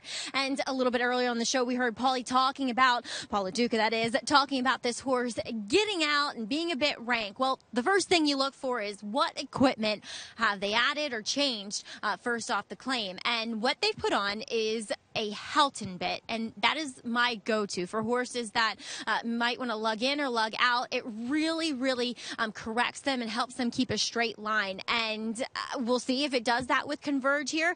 He certainly needs to do so. So I think it's a step in the right direction, at least, guys, for correcting him. Gabby? Thanks, Maggie. Yes, we'll see if that equipment change will at least help him here first off the claim for the New Connections. But the 12 Wicked Freud for Jimmy Ryerson, well, he has actually won this condition of last year, but he's in for the tag today, so making him eligible to win it again. Right, because he can run for the tag. They're optional claiming races. In other words, you exhaust the condition of the allowance races. You can get back into them if you run for a tag. And he's doing that for the first time. He's been running against better horses in his last 2 starts, and another horse who absolutely has a chance. You're right. And when you look at the race 4 starts back, it's just off the page. It's against Open Company. He ran the mile in 1:32 and 4. He beat Kuntia, I think, who ran yesterday from off the pace. He ran a good third. Ran a good third. Now, if you look at the race 2 back, had a little bit of trouble. And then last time, like I said, no chance slot. And you could say, okay, got the 12 post today. Different at Saratoga when you go around 2 turns. This is a 1 turn here. The 12 slot, really not that bad. You got to get a little cover. That's the other horse for me. I thought this race was 2:12:13.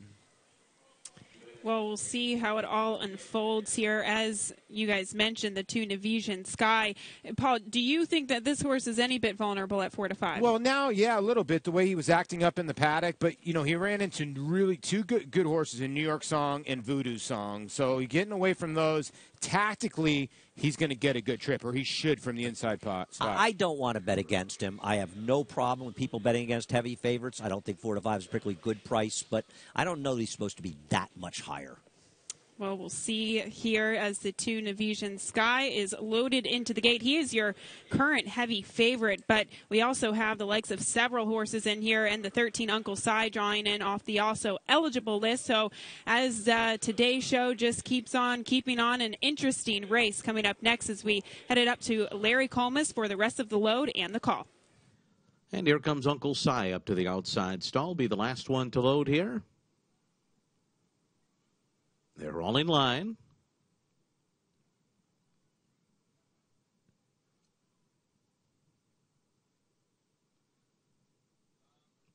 They're off. Oh, not a good start at all for Dot Matrix. Dot Matrix left at the gate. And it will be Manifest Destiny to go out there to the early lead. Opening up to lead by a length and a half early on excluded second. Leave him at the gate is running along in third. Yummy Bear on the outside. Then Cliffs of Dover. Nevisian Sky is down toward the rail. 5 lengths off the lead. Then back to Wicked Freud and With Exaltation on the inside. Converge is next, and then Dream Doctor, and 4 lengths more. Back to the trailing pair of Dot Matrix, who's just ahead of Uncle Si. The first quarter was quick, 22.77 seconds, and the top 2 moving right along here. Manifest Destiny, the leader, and excluded well off the rail, running in second, a length and a half behind. Leave him at the gates, 4 lengths off the lead, and then comes Yummy Bear to the outside. Nevisian Sky is racing on the inside, strongly rated here, 4 lengths off the lead after a 45.9 half mile. And then to the outside, With Exaltation is beginning to move up with a 3-wide rally as they make their way around the far turn. In the meanwhile, who got left of the gate, Dot Matrix, has made a rush and is 5 wide as they come toward the top of the stretch here. It is Manifest Destiny turning for home, excluded alongside. Outside of them, it's Yummy Bear, now the 3 of them across the track, and Nevisian Sky is still bottled up behind horses. With Exaltation is coming now. Leave him at the gate is splitting rivals, and now getting through late is Nevisian Sky on the inside. Nevisian Sky got through, takes off. Nevisian Sky is pulling away late and is going to go on and win here. It's going to be tight for a second. It looked like it was With Exaltation and a photo over Yummy Bear, and then Leave him at the gate 4th. Navision Sky did deliver as the favorite for trainer Chad Brown, with Javier Castellano getting back-to-back victories, but it wasn't easy. It's funny how Gabby asked before the race, how can Navision Sky lose? Watching the race, I'm not sure there's any way he could lose. No, you make a great point. I was yelling at the screen, Javier, what are you doing? Javier, go to the inside. Watch this. White face on the rail. He does not want to go inside. He is forced to go inside. And does he get a tiny bit lucky? Yeah, but you know what? When you have to be good to be lucky. And the horse was good and popped through that hole, and the race was over. He was just an hour and a half the best. And I know he saved ground, and not, some things went well for him, but this horse was hopelessly blocked. I mean, you had to be pulling your hair out because you singled him in the pick 5. He was never going to get room. I thought he was dead. I didn't think he was getting room. home. He didn't just win. He buried the field. He buried him. He did. You're right. You make a good point there. He didn't just win. He won nicely, and he won in a nice time, 134 flat. I think even Javier is saying there as he's talking to the rider of the number 6 horse, who's Dylan Davis, he's got to be saying, I never thought I was getting out. You know what, Gabby, too? Look at the two. I was telling this to Andy the other day. They never look bad after they win, right? Don't they just, glow? It's almost like a glow on He's just floating on the turf. I know. Look at his ears, too. He also looks a little bigger than the horse next to him, doesn't he? Well, as you guys said, good horses create their own luck, and that was definitely the case with Navision Sky. He had to go in and out and around and up, down the center, or down on the rail, but he definitely got the job done and looks like a happy horse to boot coming back to the winner's circle. Well, we still have more to come here. Again, the Natalma is 7 minutes to post the Natalma as we head up to Canada, and we'll be bringing you that race right after this.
Welcome back to Belmont Park Live, and that is a very happy Javier Castellano, but giving a play-by-play of how everything happened here. Of course, it was a little bit of a dramatic trip.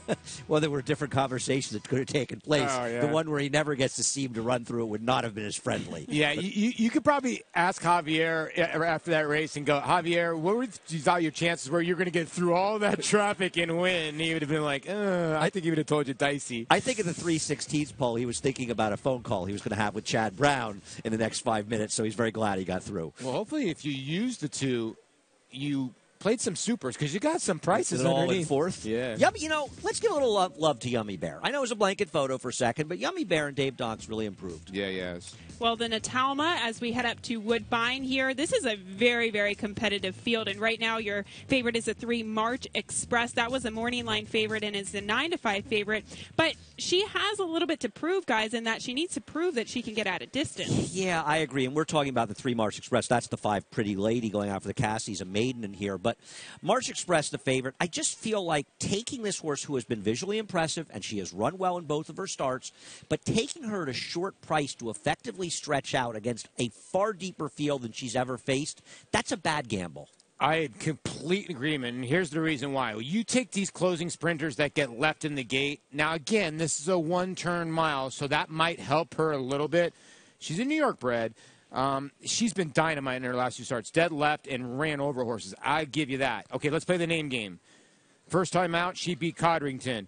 Duder beat Codrington the 1. Last time out, who ran third? Blue Atlas. We just saw Blue Atlas run on this show. Was not that good. So now do you play against the 1 and the 3 in here? Both these horses? The 3 is 2-1. I think horses like the 6, the 7, a horse for Team Valor coming over from overseas. And I even think the 9 Dixie Moon, who's got the damn side pedigree, says she can handle the turf, who won in Presley and Synthetic. They're the ones I'm interested in. What about the 8, Gabby? I mean, the Cassies win everything over there.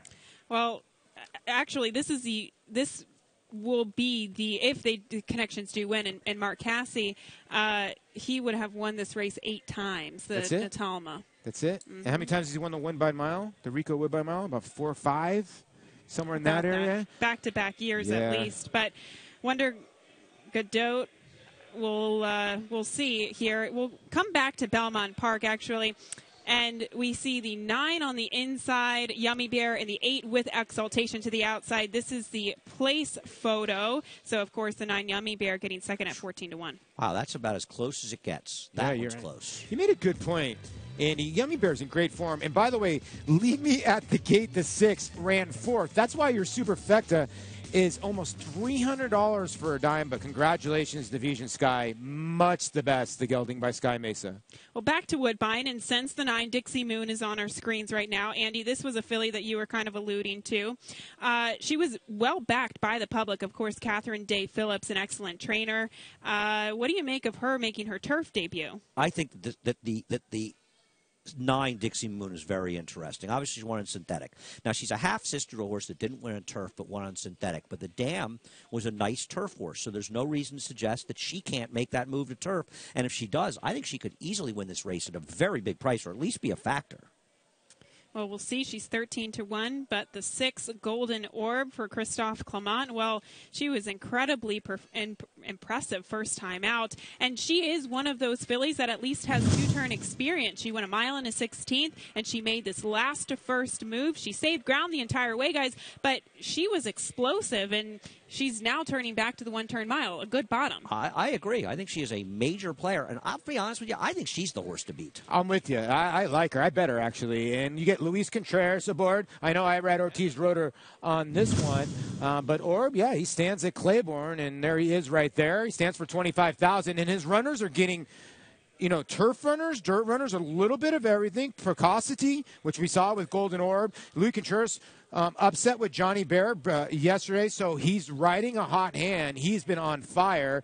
I could see the 6 happening here as you see Orb frolicking like you do at Saratoga. It is a Canadian Grade 1. They're not graded the same way our races are graded, but for whatever it's worth, this would be Orb's first Grade 1 winner. That would be very interesting, but he, of course, is the leading sale sire of First Cop Juvenile, so he's gotten off to a good start. The 7. Oh, the 8. We can talk about the 7. Capua Temptress, Marco Botti, big fan of him. He, of course, everything he really ships to North America, too, is competitive, is successful. He won the Beverly D with Euro Charlene. Dandino had success here, even Joshua Tree in the Canadian International. So these are capable connections. And we've talked about this before in the show. Team Valor is a very sharp operation. Barry Irwin really knows what he's doing. And I think, you look at this horse at 6-1. They're not bringing this horse over just for fun. I'm not saying he's going to win. A lot of people try to win, but they have proven success. You got to love a horse that wins first time on synthetic at 20-1 and then proves herself in her next 2 starts. She's a player in here. Well, they're starting to load here for the Grade 1 Natalma Stakes, as your current favorite is a 3 March Express. But as we previously mentioned, she's going to have to stretch that speed out to the mile for the first time today. There are other fillies in here who have distance experience, but it's a competitive Grade 1 as we head to Woodbine. And for the load and call, we also head to Robert Geller. In the saddle as they move her into the gate, Delamar and Jérôme Lermite, gate 4. As Pretty Lady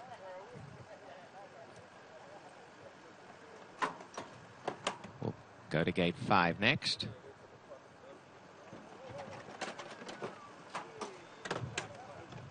Golden Orb is called in. Capla Temptress, a very interesting shipper. The British galloper here today has moved up. Just facing the start, almost into the gate. Capla Temptress. Coerced forward by Joel Rosario. Wonder Godot just about ready, so the field awaits Dixie Moon. Dixie Moon, outside gate, they're all in, locked up.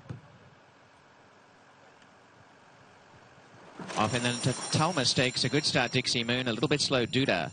Dixie Moon from the outside by a length, going forward Delamar, and is in search of the lead. A length and a half. Golden Orb is third, and Wonder Godot on the outside, and Duda making ground. A length away, March Express stays a bit handy, and then Capla Temptress, who's in the centre. On the inside, Mo Big Cat, and last of all, early on, is Pretty Lady, and about 8 lengths covers them as Dixie Moon makes play in front by a length and a half. Delamar in third, a Golden Orb, and on the outside, Wonder Godot. Duda is scraping the hedge. A length away, March Express. On the outside, Capla Temptress, and back second last is Mo Big Cat, and Pretty Lady on the outside as they head up the backstretch and chasing Dixie Moon a length. Delamar's travelled up in second. On the outside into third placing goes Wonder Godot. On the rail still handy Golden Orb there too to March Express, who's gone past Duda. Then Capla Temptress, who's third last. A length away Pretty Lady on the outside of Mo Big Cat.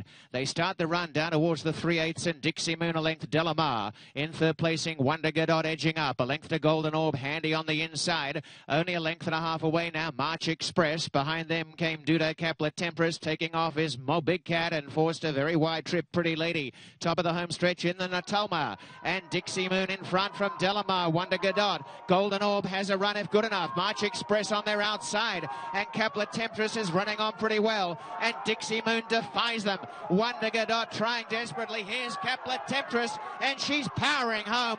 And she's got a ton of talent. Capla Temptress on the outside races home to win the Natalma Stakes, and she heads to Delmar.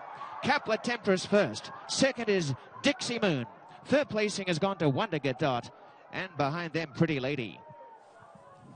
Capla Temptress in her first start in North America gets the job done for the connections of Marco Botti and Team Valor. I tell you, they are smart. And Joel Rosario, cool as a cucumber, splitting horses and running, getting the job done. Dixie Moon, game on the inside, too, Paul. She showed some explosiveness here, did the 7, and great call by Robert Geller on to Delmar. She's a tiny little filly by Lope de Vega. She'll probably love the turns at Delmar. Man, she showed a nice little kick. You made a great point about Team Valor. They know exactly what they're doing. You're going to get 5-1. Good call on you on the 9. Ran a game second here at 13-1. No, it did run well. There was some value. You know, your 6-horse, Golden Orb, I mean, looked absolutely loaded. A little bit of trouble getting through, but didn't finish the deal. Maybe run better next time out, but this horse for Team Valor, you just saw it. We saw it in Saratoga in that turf sprint when they brought that European horse over. Did it again. And she looks like she's got a bright future in front of her, that's for sure. That was the Grade 1 Natalma Stakes here. But here is a look at the 9th race here. Of course, the last race we'll be showing you here at Belmont Park. But right now, favoritism with the entry. They got 1-2 punch, right? Heavy Metal is going to start from your outside. Maybe the speed of the speed in here. There is a lot. The Caretaker will be the one coming from behind. So sort of a 1-2 punch. Well, for more on this field, we'll get a paddock report brought to you by Shadwell Farm, building speed for the future. Maggie, what can you say about the 2 Gucci Factor? Gabby, I like Gucci Factor here a lot. I think this horse is the horse with quite a bit of promise here, as he'll turn back here once again a half a furlong from the 7/8, in which he was disappointing that day at Saratoga. But I want to give him another shot here. To me, he actually looks stronger behind the saddle, which bodes well for him turning back. He's sharp here in the paddock. Another thing that is a feather in his cap for getting this turn back in distance again. Obviously, it's just half a furlong, but still, this is kind of his first true sprint race, I should say. So I like him here. I'm of the optimistic mind with Gucci Factor here today. Now, moving on to a horse who's coming off of a longer layoff. That's number 8, Mission Command. He is a horse that is making his 3-year-old debut here for trainer Rudy Rodriguez, and he looks fit. He looks strong. He is wound up here in the paddock, but that is nothing out of the ordinary for him. So I'm okay with him. Obviously, turning back off of that Sleepy Hollow effort where it was in the mud that day. but, you know, something may have happened to him. So obviously the cutback in distance is ideal. We'll see. He's gotten a little warm here overall. So, like I said, I think he's okay in this spot. But we'll find out a bit more as we will take a break here on Belmont Park Live. We'll see if Gucci Factor is the real deal here. He is certainly tough to ignore on paper and here in the paddock. Undefeated in sprint competition, Eclipse champion Run Happy captured 3 Grade 1 victories and set blistering speed records at both Keeneland and Saratoga. In the Breeders' Cup Sprint, he dominated the world's fastest runners, going 6 furlongs in a record-breaking 1:08 and change. The only horse nominated for 3 Eclipse Awards, Run Happy was crowned champion male sprinter, all the while racing 100% drug-free. Champion, millionaire, record breaker, Run Happy, standing at Claiborne Farm. They're off. Los Alamitos Racecourse congratulates all of the connections of Los Alamitos Derby winner West Coast for his sensational victory in the Grade 1 Travers Stakes at Saratoga. Since our first meet in 2014, many of the top stars in thoroughbred racing have raced at Los Alamitos. Who will be next? Join us for the Los Alamitos Fall Thoroughbred Meet. Opening day is Thursday, September 7th.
Watching Belmont Park Live, and Gucci Factor is going to post, and that's a look at Christophe Clement's barn on the backstretch here at Belmont Park. But before we get to the 9th race at Belmont, these are the winning connections of the Grade 1 Natalma Stakes up at Woodbine. That, of course, is a win and you're in for the Breeders' Cup, and this was an impressive victory, gentlemen. The 7 Capla Temptress wins for Team Valor and Marco Botti. Of course, Joel Rosario in the saddle. It came over from Europe, where ran 3rd last time in a Group 3 at Newmarket in August. No problem heading up to Canada. No, you made a great point, Gabby. Marco Botti, he's very good. He knows exactly what he's doing. A lot of these European trainers come over here with big expectations, but Team Valor put their trust in Marco. Great job by Joel Rosario, and they got a filly we'll be seeing on the first Friday of November in the Breeders' Cup. Of course, at Delmar. Delmar, which is, brand new turf course a year ago. Tighter turns, and I think she's going to like it. And I would think Barry Irwin's got to be excited. For sure. Excited connections there up at Woodbine. But we'll circle back to this field, race 9, as we are 8 minutes to post. And we've got a lot of horses to talk about, including the entry. This is the 1A heavy medal for trainer Belmont. Paul, which of the entry mates do you think is the strongest? Well, I do think the 1A is, because when you look at this field, there's no one here that can really pass horses. A couple here and there. Heavy Metal could be the speed of the speed. We saw it a little bit earlier when we started the show with a horse like the 8, Holding Aces. Somewhat the same to me. Can sit on the outside. Will he be able to rate from out there? Well, I don't think he outruns Gaming. An Italian Syndicate, we'll see if he breaks, because he's gotten left a couple times in a row. Heavy Metal, the problem I have with him is that he's got 5 seconds and 9 starts.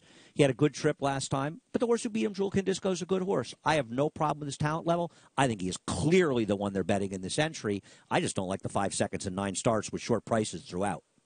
Okay, I get what you're saying. I have no problem. He could easily win this race. No, look, he's starting to tire right now. You can see he took a couple of funky steps. I like his try now. He's digging, he's trying. Is he going to get run down? Yes. Well, the horse who beat him was the speed.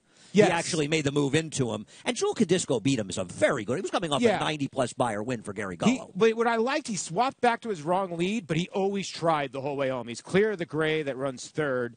I thought it was a good effort. The other one, this is the one that you like, Gabby. And now tell me if I'm wrong. Are you looking for this race to fall apart? Because I could see the Caretaker winning this race from off the pace.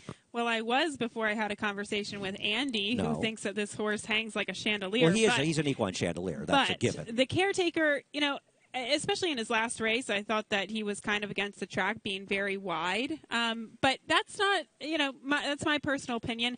This horse could very well just pick up the pieces when the pace collapses. I have absolutely no problem with someone wanting to make an argument they like the Caretaker second off a layoff. I don't like him at all, but that's fine. The problem that I had with you picking him is this is a horse that if he was by himself would be in the 6 to 8 to 1 range.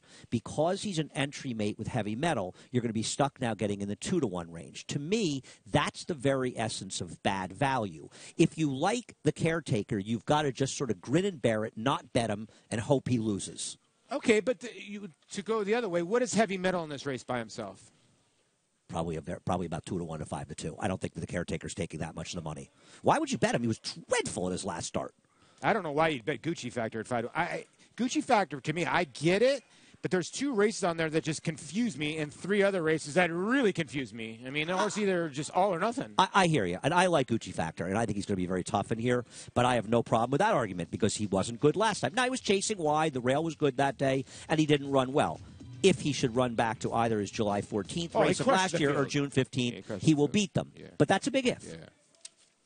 Well, we still have 4 minutes to post here, so there's plenty of time to bet this race and bet any race in over 200 tracks across the globe. And if you do it and you become a Naira Bets member and you bet $100 within the first 14 days, you'll get $100 in your account, but you must use that promo code LIVE. So go to nairabets.com for more information on that.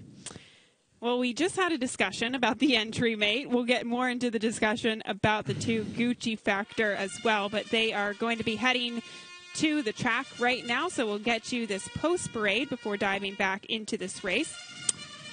And they're coming out the tunnel here, and we'll start things off with, it looks like Zilla Racing Silks, which would be the 5 Benevolence sent out by trainer Kieran McLaughlin, and the blinkers go on for the first time today. The faster they go up front, the better it'll be for Benevolence, but he is a horse that seems to have trouble sealing the deal. There's the Caretaker for trainer Kieran McLaughlin, and one of the 2 in the entry. The lesser half of the entry will obviously have to improve dramatically off of his return at Saratoga. Belmont trains the 1A Heavy Metal, and Jose Lascano will ride. Heavy Metal is a huge player in this race, should be in a good stalking position outside, but another horse with just 5 seconds and 9 starts. The number 2 Gucci Factor sent out by Christophe Clement and Irad Ortiz in the saddle. There's 3 bad races, 2 very good races that would win this.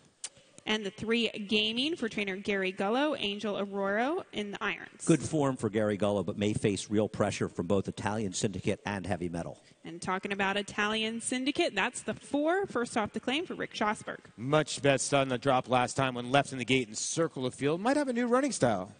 The 6, Gorelli, trained by Jimmy Bond and Dylan Davis in the saddle. 1 for 15 lifetime. There's a lot of horses in here with a lot of seconds. This is one of them. John Morrison sends out the 7. Here Comes Tommy with Mike Leslie in the saddle. Speaking of not sealing the deal, 25 seconds and thirds, but 2 wins in 49 starts. And coming off a lengthy layoff is the 8, Mission Command for Rudy Rodriguez. The lightly raced horse in here, in a New York bred by Mission Impossible. I thought an outside shot. Blinkers went on last time out. Blinkers second time might help. Pablo Fergroso in the saddle with the number 9, Bear Claws, right now at 34-1. And rising from 34-1. Always the optimist here is Andy Serling, but a competitive field goes postward for race 9 here. We still have this race yet to come, and the 1A Heavy Metal. Is he the stronger half of the entry? We'll find out right after this. Shadwell Farm, home to world-class stallions, offers 2 successful stake sires. Brilliant Miler, Daher, a consistent source of quality. Daher is the sire of black-type winners coast to coast.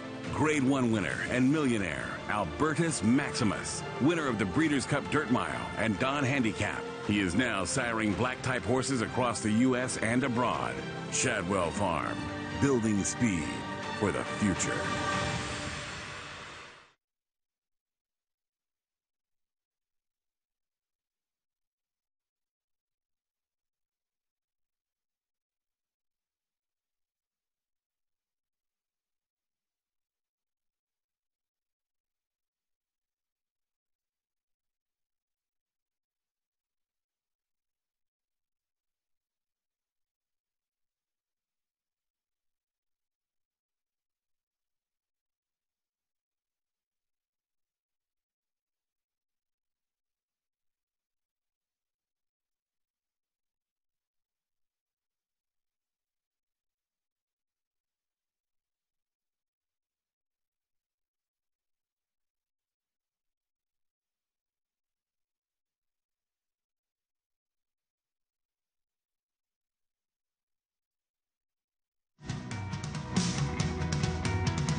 Thank you for sticking with us on Belmont Park Live as we'll be bringing you the 9th race in just a moment. And, well, Christophe Clement does send out the number 2 Gucci Factor.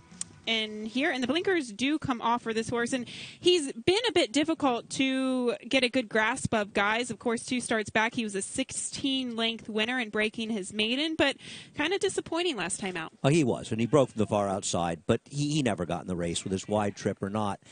He is very chilly on the board. He's going to come down. He's much, much lower in doubles, but he's awfully chilly. About as chilly as that fan behind us, and not too happy. He doesn't remember this is the anniversary of your great catch, yeah, Paul. That's right. That guy, hey, listen, I'm giving you the love you deserve. Give him my phone. I'll take care of him in a minute. I'll give you my phone, buddy. Calm down over there. Gucci Factor 2-1. Yeah, maybe the morning line was a little too much, but at 9-2, can you take it? I think he's going to be about 3-1 or 5-2 by post time. We'll see. Confusing. I mean, I don't know what you think, Gabby, but 5-horse field second, 7-horse field wins by 16. The horses in there were walking home. 2 questions for Gucci Factor. Do you think he's a horse that prefers to be on the lead, and was he compromised by his post last time out? And secondly, do you think that he's most effective at 6.5 furlongs or longer? I think he's most effective when he is outside. You look at his best 2 races; they're from the 7-hole at 7-7, 5-5. My worry with him is he doesn't like competition or people near him or anything. Is he going to back out of there? But you make a good point. If he gets to the front end, he could be very tough. He can't get the front end against these Probably horses, not, though. right? And I agree. I think one of the things that people are scared of, Gabby, and it's a very good point, is his inside position. This is a horse, if he had an outside post like Heavy Metal, would be in a much better, yes, much preferable position. But we'll see if he can work it out. I still am going to believe that he can get back to that good race, and I'll take my chances at this price. By the way, a lot of money on that 5. Quick thoughts on the 5 Benevolence, because he is taking money at 3-1. 1 for 14 lifetime. Doesn't like to seal the deal, like you said, Andy, but might get the pace. He may get the pace to close into, and he didn't last time at Saratoga, raced with the pace held together. And there's an equipment change on him as well. The blinkers do go on for the first time, so maybe that'll cover him up so he can't see his competition and can see the winner's circle. But right now, the entry mates are your current favorite. Of course, the one, the Caretaker, and the 1A Heavy Metal. But the eyes will be on Gucci Factor as well as he goes postward for Christophe de Clement. And we headed up to the New York Racing Association's Larry Colmus for the call. One left to load here. Heavy Metal will be the last one to load. Moving up to the outside stall and going in. They're all in line.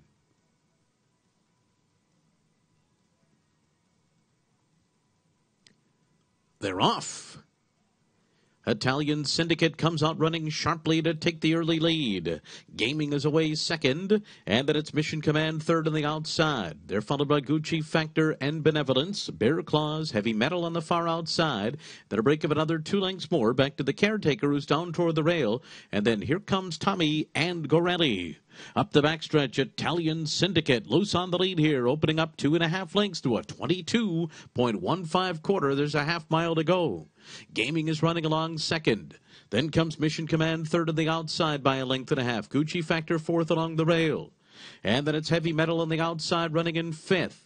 Behind them, Benevolence. The Caretaker's down on the inside.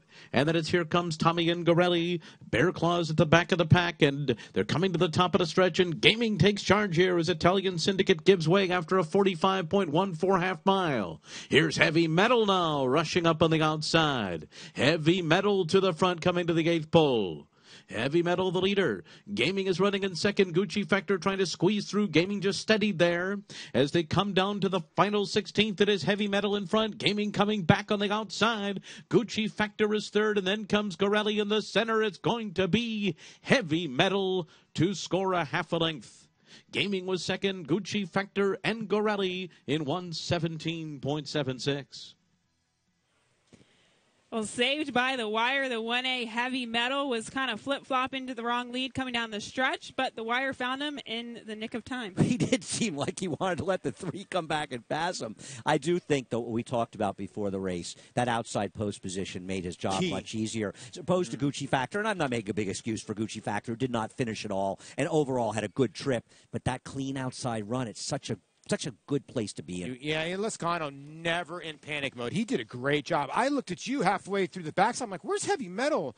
But he had him so far back in enough time. They were going quick enough. He made the move at the right time. Does he get tired late? Yeah. But he keeps him alive enough to get the job done. 6-5, another favorite. Not a bad performance. You're single, though. Oh, yeah. Congratulations, Paul. We're alive. Yeah, well. Taco Bell. But we're alive. All right. Well, it's always good to get your single home, and that was the case with the 1A Heavy Metal. Does deliver at 6-5. But we'll have more on this race, results and prices, right after this break. The graded stakes winning son of Bernardini is off to a sensational start at stud. Among the leading freshman sires by winners in graded stakes horses, his first crop 2-year-olds commanded prices up to 36 times his stud fee. Leading progeny include TD and Rising Star Recruiting Ready, second in the Bashford Manor Stakes, and stakes placed for former Junket. The pedigree, speed, and class to become the next star in this sensational sire line. Algorithms at Claiborne Farm. Make NyraBets your home for online horse racing and betting. Start earning your sign-up bonus right now. With NyraBets, you can use our state-of-the-art website to bet on live horse racing at over 200 tracks around the world. Bet anywhere, anytime, using your computer or mobile device. Earn valuable reward points on bets. Build your bankroll with our exclusive promotions and earn cash rebates. Sign up now at NyraBets.com and start earning your sign-up bonus now. NyraBets, racing's best play.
Watching Belmont Park live, and that's Jose Lezcano. He was aboard the winner, the 1A heavy medal, but there's been a bit of an objection here. The 3 gaining, Angel Arroyo aboard, lodging an objection against the winner. In the old days, you used to be able to bet objections when there was really big crowds at the track. I'd like to be betting that this objection is dismissed.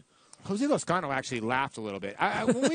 When we go to the pan view now, I get it. Angel Arroyo has to steady a tiny bit. Young jockey, you don't know if the trainer, the owner, or whatever. But we're going to show you the head-on. Okay. Now, what happens here? Look at the horse with the white face. Is this going to go right by the horse? Okay. Now, is this horse steady? No. Yeah, a little bit right there. But the stewards already ruled there's no change. And you know what? So many times we are on the stewards' backs because they got to deal with claims of foul like this. Okay? This is where, and then you'll hear about how people get fined for erroneous claims.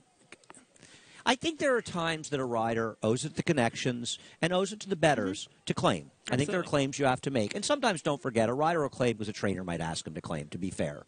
But this one did seem borderline. I mean, you want me? Can we claim foul from up here?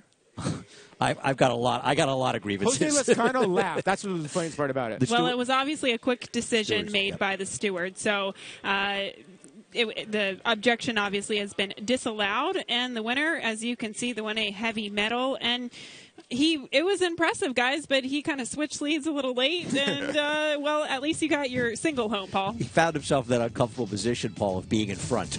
Well, yeah, you're right. He has 5 seconds. You know what would help him? The cutback. His 7 furlong races, he got a little bit out of it.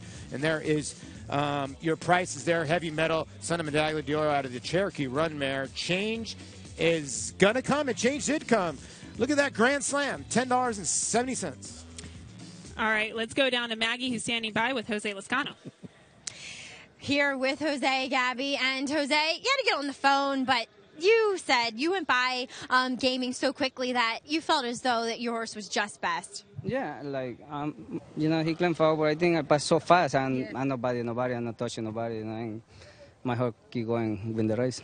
And clean trip towards the outside. You got a little dirty, but it's still a good trip on the outside. Other times it's like kind of run to the lead and stop a little bit.